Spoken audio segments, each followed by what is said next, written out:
Olá, olá, olá, meu nome é Gerson. Eu tô aqui com vocês para dar aula de história para o concurso da PM do Estado de São Paulo.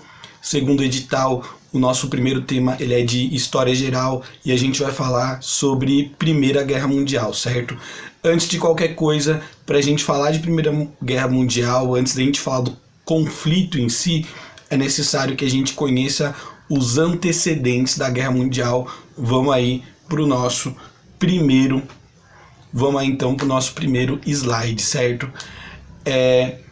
Sobre os antecedentes da guerra, a gente tem que lembrar, antes de qualquer coisa, que eles são a pólvora que vai encher a bomba que vai explodir em 1914.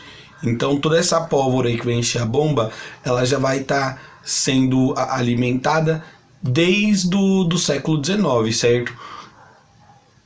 A segunda metade do século XIX especialmente.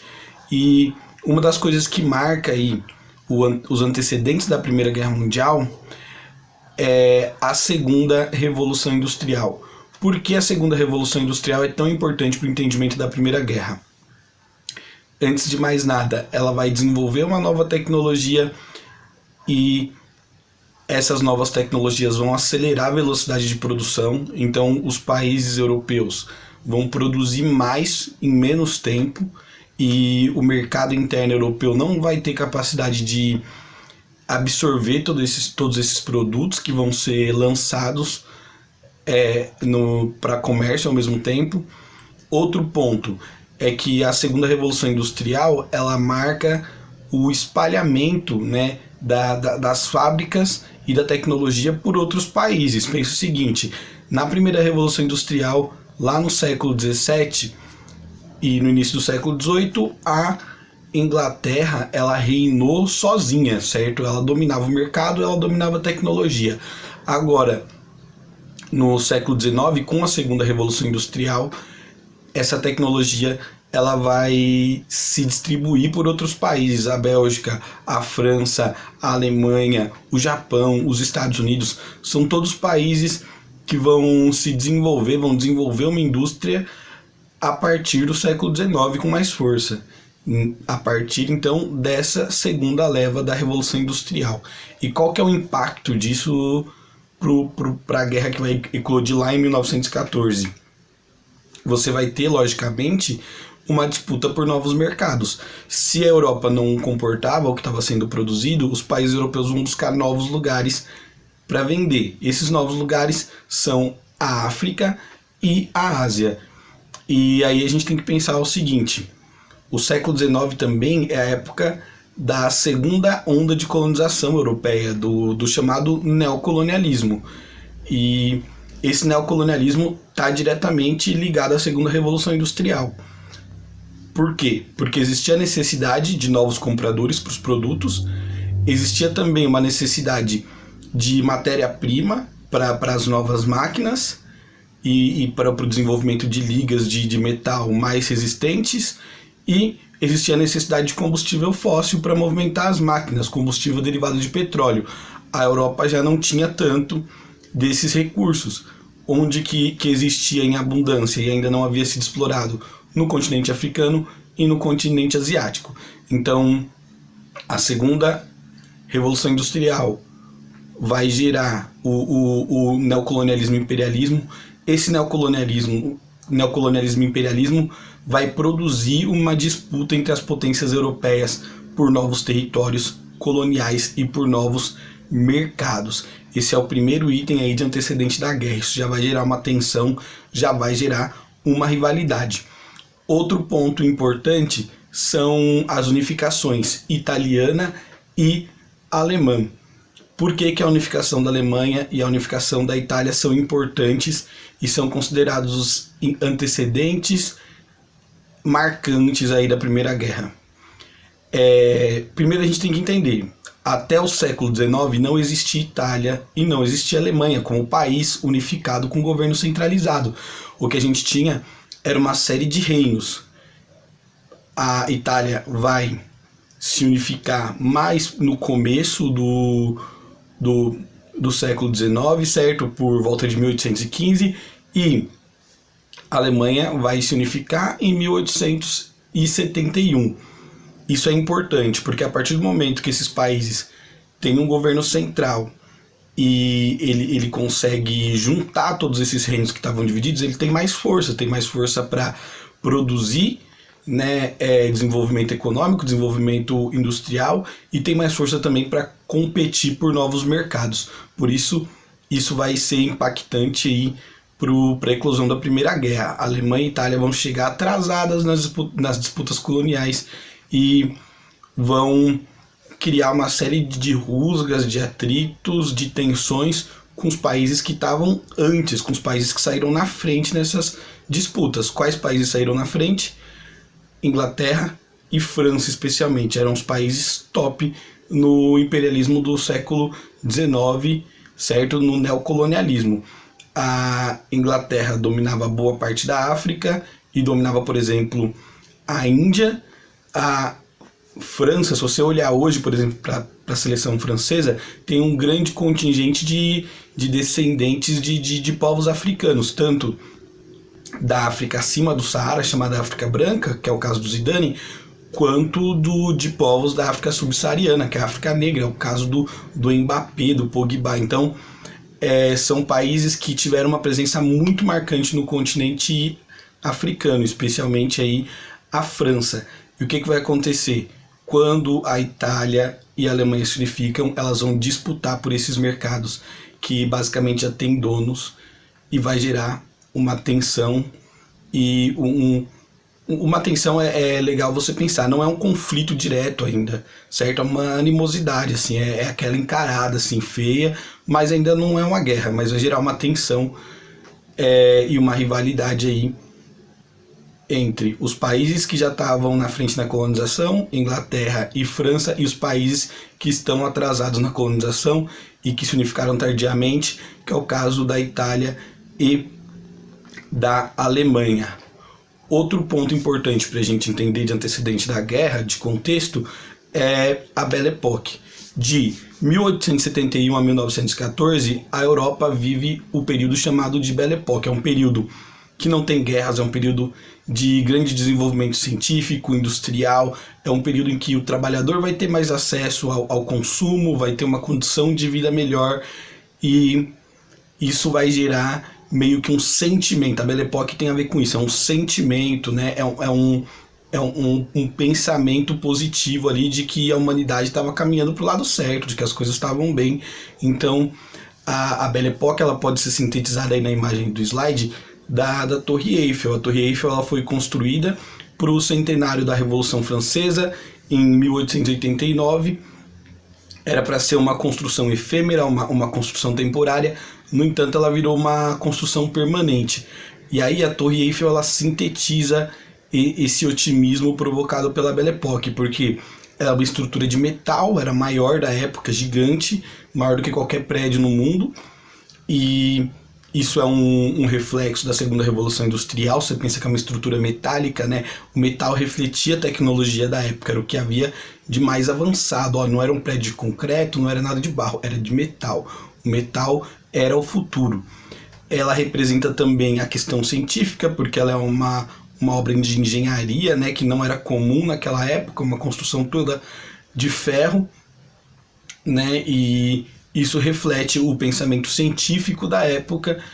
E aí a gente tem que pensar em outros aspectos da Belle Époque, com a segunda revolução industrial, a iluminação noturna sendo disponibilizada nos grandes centros europeus, a descoberta da luz elétrica, por exemplo. Tudo isso vai mudar o modo de vida das pessoas.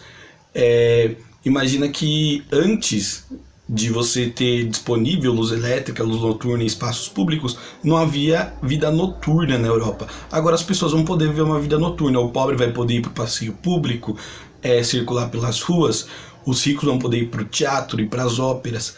Então a Belle Époque gerou esse entusiasmo aí de que nada de ruim poderia acontecer na Europa. Isso de 1871 até 1914. 1914 a coisa muda um pouco, porque começa a Primeira Guerra e todo esse otimismo meio que acaba, certo?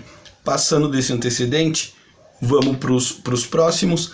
eu vou querer que vocês foquem na segunda parte desse slide antes, que é a das rivalidades, depois a gente fala da política de alianças. Mas antes de mais nada, né, o período anterior à Primeira Guerra Mundial é conhecido como paz armada, porque existia um grande investimento das potências europeias em armamento, em desenvolvimento bélico, e ninguém se desenvolve para a guerra, aumenta o exército e desenvolve novas armas, armas mais tecnológicas com maior poder letal, se não for para entrar num conflito.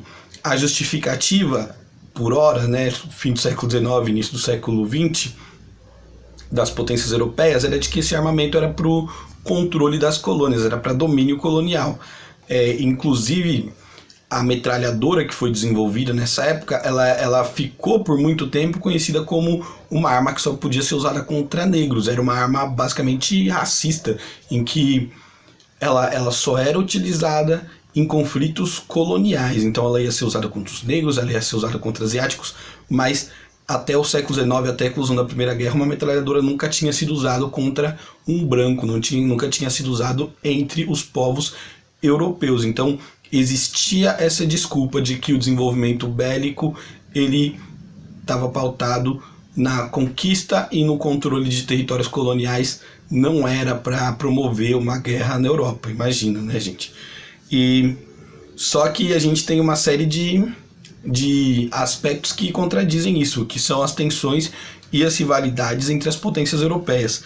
A primeira rivalidade que a gente tem é entre a Itália e a Alemanha de um lado contra a Inglaterra e a França do outro. Essa rivalidade a gente já começou a falar dela, que é a rivalidade em torno das disputas coloniais. Itália e Alemanha chegam atrasados no neocolonialismo e vão começar a meter o bedelho, a se intrometer e a exigir territórios mais ricos, né? Os territórios com mais combustível, território com mais metais que pudessem ser úteis para o desenvolvimento industrial e para a obtenção de lucro. Então, essa primeira tensão aí já existia, que é a tensão em torno do domínio colonial. Outra tensão muito marcante era uma tensão entre a Alemanha e a Inglaterra, uma tensão que parte da questão da industrialização. Pense o seguinte, a Inglaterra tinha uma industrialização velha, uma industrialização antiga que vinha do século XVII e do século XVIII. A Alemanha, a partir do momento que ela se unifica em 1871, ela vai ter um maquinário e uma indústria muito mais avançada tecnologicamente do que a indústria inglesa. E ela vai conseguir produzir mais rápido, vai conseguir produzir com qualidade igual ou superior aos produtos ingleses e vai disputar mercado com os ingleses, vai rivalizar industrialmente. E não é só isso, né? Se você rivaliza industrialmente na produção, inevitavelmente você vai rivalizar comercialmente, tá? Esse é o primeiro ponto, mas tem outros pontos de rivalidade entre Alemanha e Inglaterra. Outro ponto muito importante é o da rivalidade financeira. Os investidores e os bancos alemães, eles ofereciam condições melhores do que dos ingleses, condição de juro, obtenção de crédito mais facilitado, uma série de coisas que acabava atraindo mais investimentos para a Alemanha, e investimentos que na cabeça do inglês daquela época poderia estar indo para ele se a Alemanha não existisse, certo? Isso vai gerar uma tensão, mas o que é a gota d'água mesmo, o que faz a Inglaterra olhar para o Império Alemão com olhos mais desconfiados é o fato de que dentro dos investimentos bélicos de guerra da Alemanha, ela passa a investir fortemente em tecnologia naval. E a gente sabe que a Inglaterra, né, a Grã-Bretanha, o Reino Unido, ele é formado por um conjunto de ilhas, certo? A Alemanha se desenvolvendo belicamente voltada para a marinha, ela se tornava uma ameaça, né, à hegemonia, ao poder britânico nos mares, tanto na Europa quanto colonialmente, porque a gente tem que pensar que a fim do século XIX ainda não tem avião sendo utilizado. Os domínios coloniais e os contatos eram feitos principalmente por via marítima, e a Alemanha estava se tornando uma ameaça em relação a isso. Tanto que os registros de época, os jornais britânicos da época, costumavam escrever muitas vezes que não existiria nenhum britânico menos rico com a ruína da Alemanha. Isso é um traço muito característico do fim do século XIX e que vai ajudar na eclosão da Primeira Guerra, que é um traço de nacionalismo, mas não é um nacionalismo inocente, né? O nacionalismo, o sentimento de amor pela pátria. Não é esse nacionalismo. A gente está falando aqui de um nacionalismo que é um nacionalismo beligerante, é um nacionalismo destrutivo. O cara, ele não quer ver a Inglaterra bem só, ele quer a aniquilação do inimigo, ele quer a destruição da Alemanha, porque a destruição da Alemanha faria bem para ele e geraria mais lucro para ele enquanto inglês, certo? Outro ponto essencial é o revanchismo. Toda vez que a gente falar em revanchismo, lembra que revanchismo francês, a França lutou com a Prússia, né? A Prússia que depois vai virar a Alemanha, de 1870 a 1871, na Guerra Franco-Prussiana. A França tomou um couro da Alemanha, perdeu a Guerra Franco-Prussiana e perdeu também 2 territórios ricos em matéria-prima, em combustíveis fósseis, né, carvão mineral, que eram os territórios da Alsácia e Lorena. E a França estava, na verdade, louca para entrar num novo conflito com a Alemanha para ter uma nova chance de recuperar esses territórios e recuperar a honra perdida. Vou abrir um parênteses aqui para a gente entender qual que é o impacto da Guerra Franco-Prussiana para os alemães. A Alemanha, em 1871, é a época de unificação dela, certo?